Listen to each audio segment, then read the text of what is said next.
வணக்கம் மக்களே. இன்னைக்கு ஆரம்பமே அமோகமா இருக்கு அப்படிங்கிற மாதிரி தான் இருந்துச்சு. கமல் சார் வந்தோடனே உழவர் திருநாள் நல்வாழ்த்துக்களை சொன்னாங்க. உழவர்களுக்கு வாழ்த்துக்களை சொல்லி ஆரம்பிச்சது ரொம்பவே நல்லா இருந்தது. உள்ள பாத்தீங்கன்னா ஹவுஸ்மேட்ஸ் ஒவ்வொருத்தரும் பாச மலர்களா இருக்காங்க.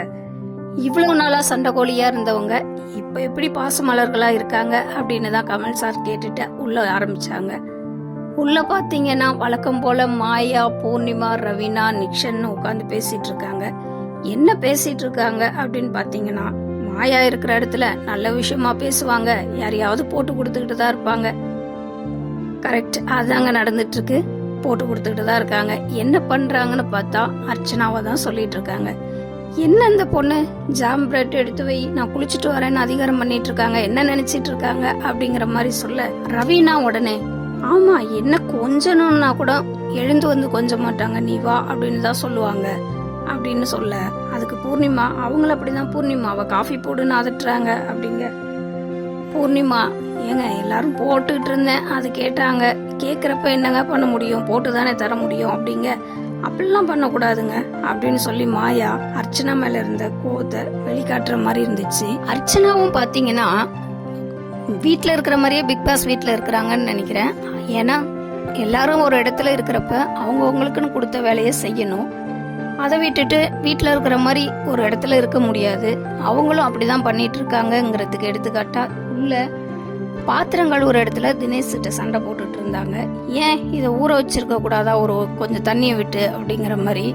அவரு தினேஷ் ஏமா செஞ்சா செய், இல்லைன்னா 1 hour தண்ணியை விட்டு ஊற வச்சு அப்புறம் கழுவு, இப்ப என்கிட்ட எதுவும் பேசாத அப்படிங்கிற மாதிரி அவரும் சொன்னாரு. சோம்பேறித்தனத்தால அர்ச்சனாவுக்கு கொஞ்சம் கெட்ட பேர் வருமோ இன்னும் இருக்கிற கொஞ்ச நாள்ல அப்படிங்கிற மாதிரி நடந்துக்கிறாங்க. அவங்க சோம்பேறித்தனத்தை விட்டாங்கன்னா இன்னும் நல்லா இருக்கும்.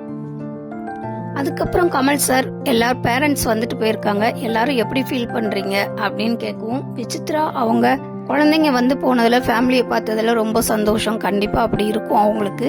ஏன்னா ஃபேமிலியை பார்த்தோன்னே அவங்களே ரொம்ப சந்தோஷமா தான் இருக்காங்க.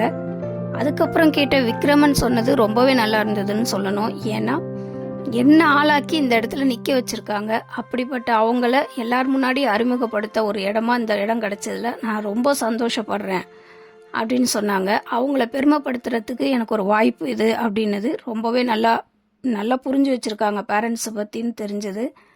கமல் சாரும் சொல்றாங்க, இப்ப இருக்க பிள்ளைங்கள்லாம் முன்ன மாதிரி இல்லை அப்படின்னு சொல்றாங்க. நாங்க சின்ன வயசுல எங்க அப்பாவை கட்டிப்பிடிச்சதும் கிடையாது, பக்கத்துல நின்று பேசணும்னா கூட அவ்வளோ பயம் இருக்கும். அது பயங்கிறத விட மரியாதை. ஆனா இப்ப இருக்கிறவங்க ரொம்ப கேஷுவலா ஃப்ரெண்ட்லியா அப்பா அம்மாட்ட எல்லாத்தையும் பேசுறது, பழகிறது, கட்டி பிடிச்சிக்கிறதெல்லாம் எங்களுக்கே ஆச்சரியமா இருக்கு. அப்ப இருந்த மாதிரி இப்ப பிள்ளைங்க இல்லைங்கிறதுலாம் ரொம்ப தப்பான வார்த்தை. நல்லாவே ஒரு பாசத்தோட இருக்காங்க அப்படின்னு தான் கமல் சாரும் தன்னோட அனுபவத்தை பகிர்ந்துக்கிட்டாங்க இந்த இடத்துல. அது மணி சொல்றது கரெக்டு தான். ஏன்னா அவங்க அம்மா வந்தது அவங்களுக்கு ரொம்ப சந்தோஷம். பொதுவாகவே எல்லாருமே சொன்னது எப்படின்னா, பேரண்ட்ஸ் டான்ஸ் பண்ணுவாங்கன்னு நாங்கள் பார்த்ததே இல்லை, இந்த ஷோவில் வந்து அவங்க பண்ணினது எங்களுக்கு எல்லாருக்கும் சந்தோஷமா இருந்ததுன்னு ஒவ்வொருத்தருமே சொல்லிட்டு இருந்தாங்க. அதில் பார்த்தீங்கன்னா மணி சொன்னதும் அதுதான், எங்கள் அம்மா டான்ஸ் பண்ணி நான் பார்த்ததே இல்லை, ஆனால் இங்கே பார்த்தது எனக்கு சந்தோஷமா இருந்தது, அதை விட எங்கள் அண்ணா பொண்ணு வந்தது எனக்கு இன்னும் சந்தோஷமா இருந்துச்சு அப்படின்னு சொன்னாங்க. ஏன்னா ரவீனா ஆண்டி வந்து பண்ணிட்டு போனது அந்த மாதிரி அவங்க பேசுனது ரொம்பவே ஃபீல் பண்ண வச்சிருந்துச்சு அப்படிதாங்க சொல்லணும்.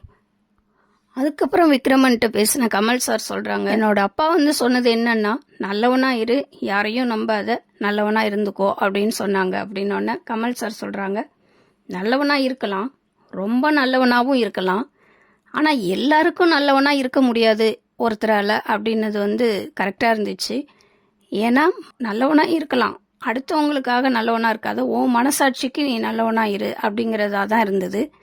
அர்ச்சனா அப்பா சொன்னதும் நல்ல விதமா இருந்தது. ஒருத்தவங்க நல்லது பண்ணிட்டாங்கன்னா அதை யோசிங்க, அவங்க கோவப்படுத்துறாங்கிறதுக்காக அவங்க பண்ண நல்லதை மறந்துடாதீங்க அப்படிங்கிற விதமா இருந்தது. இது எல்லாருக்குமே பொருந்தும். கமல் சார் இன்னைக்கு நிறையவே எடுத்துக்காட்டு சொல்லியிருந்தாங்க. அதில் பார்த்தீங்கன்னா குழந்தை வளர்ப்பை பற்றி ரொம்பவே நல்லா சொல்லியிருந்தாங்க. குழந்தைங்களை நம்ம ரொம்ப அடக்குமுறை பண்ணக்கூடாது, அதே நேரத்தில் ரொம்ப அன்பை காட்டுறன்னு அவங்கள கோழையாக்கிடக்கூடாது, அவங்கள சொந்த காலில் சுயமாக நிற்கிறதுக்கான அனுமதியை கொடுக்கணும். நாய் பூனையை கூட நம்ம இறுக்கி பிடிச்சோம்னா அது பிராண்டிடும், அதுவே கொஞ்சம் எட்ட நின்று பார்த்தோம்னா அழகு தெரியும் அப்படின்னு சொல்லியிருந்தாங்க. தள்ளி நின்று பார்த்தோம்னா அவங்க வளர்ச்சி என்னன்னு நம்மளுக்கே புரியும் அப்படிங்கிறத நல்ல தெளிவாகவே சொல்லியிருந்தாங்க. நிறைய இன்னைக்கு எக்ஸாம்பிள் பார்த்தீங்கன்னா தன்னோட லைஃப்ல இருந்தே கமல் சார் சொல்லியிருந்தாங்க. பாலச்சந்தர் சார் பற்றியும் நிறைய பேசியிருந்தாங்க. அந்த விஷயங்கள் ரொம்பவே நல்லா இருந்தது. அடுத்து பார்த்தீங்கன்னா உங்களோட உந்து சக்தி எதுன்னு கேட்க விசித்ரா அவங்க ஃபேமிலியை தான் சொன்னாங்க. விஜய் சொன்னது கொஞ்சம் காமெடியாக இருந்தது. மிரர் இஸ் மை பெஸ்ட் ஃப்ரெண்டுன்னு சொன்னாங்க. அப்படி நடந்துக்கிற மாதிரி தெரியல, அதனால் அது கொஞ்சம் காமெடியாக இருந்துச்சு. விஷ்ணு என்னோட ஃப்யூச்சராக பார்க்குறேன் இந்த இடத்த அப்படின்னு சொன்னாங்க. ரவீனா எதுவும் கடந்து போகும் அப்படிங்கிற மைண்ட் செட்டோடு இருக்கேன். அப்படியே அதை மீறி நான் சோர்வாக இருந்தாலும் என்னை நார்மலாக வச்சுக்க மணி இருக்காரு இங்கே அப்படிங்க. மணி ஏமா மறுபடியும் என்னை கோத்து விடுற அப்படிங்கிற மாதிரி லுக்கு விட்டாங்க.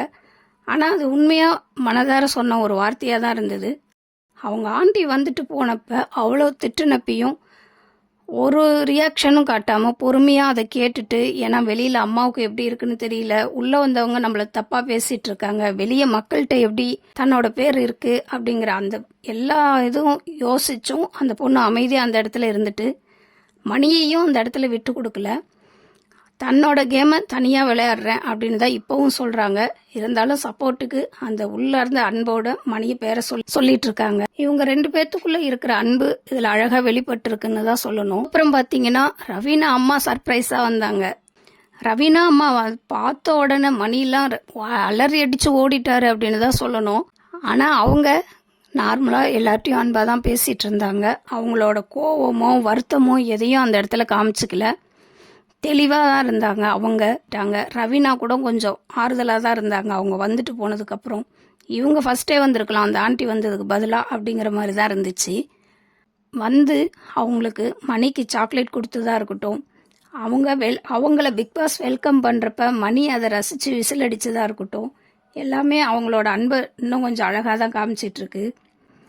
இவங்க ரவீனா அம்மாவும் நான் பார்க்குறப்பெல்லாம் ஏன் ஓடி ஒளிகிறாரு என்னை பார்த்து, அன்னைக்கு நான் வந்திருந்தா பாத்ரூமில் போய் ஒளிஞ்சிருப்பார் ஃபுல் டே அப்படின்ற மாதிரிலாம் கிண்டல் பண்ணிட்டு இருந்தாங்க. மணியும் ரவீனா அம்மாவை பார்த்தாவே ஓடி ஓடி ஒளிஞ்சிட்டு இருந்தாரு. ஒரு கட்டத்துலலாம் என்ன இது பெல்ட்டை கழுத்தில் மாட்டியிருக்கீங்க, ஏன் சைக்கிளுக்கு காத்தடிக்கிறீங்க அப்படின்லாம் கமெண்ட் பண்ணிட்டு இருந்தாங்க. சாக்லேட்டையும் அழகாக ஷேர் பண்ணி கொடுத்தாங்க. அவங்க மனசில் அன்பு இருக்குது, அதை இந்த இடத்துல காட்டிக்க முடியாது, எதாக இருந்தாலும் வெளியே போய் பேசிக்கலாம் அப்படிங்கிற மாதிரி தான் இருந்துச்சு. அவங்களுக்கும் மணியும் சப்போர்ட்டாக தான் இருந்தார். சின்ன சின்ன விஷயத்த கூட அழகாக அவங்களுக்கு பண்ணிட்டு இருந்தார் இவரும். ஆனால் ஒரு கட்டத்தில் பிக் பாஸ் இப்படி பயமுறுத்துறீங்களே, கதவை தரங்க நானே ஓடிடுறேன் அப்படிங்கிற மாதிரிலாம் சொல்லிட்டு இருந்தார். ரவீனா அம்மா வந்ததில் ரவீனாவை விட யார் சந்தோஷமாக இருக்காங்கன்னா மணியை தான் சொல்லணும். மணி ஹாப்பி என்னாச்சு அப்படிங்கிற மாதிரி தான் இருந்தார். இப்படி தாங்க நீ எபிசோடு போயிட்டு இருந்தது. பொறுத்திருந்து பார்க்கலாம் அடுத்து என்ன நடக்குது என்று. நன்றி, வணக்கம்.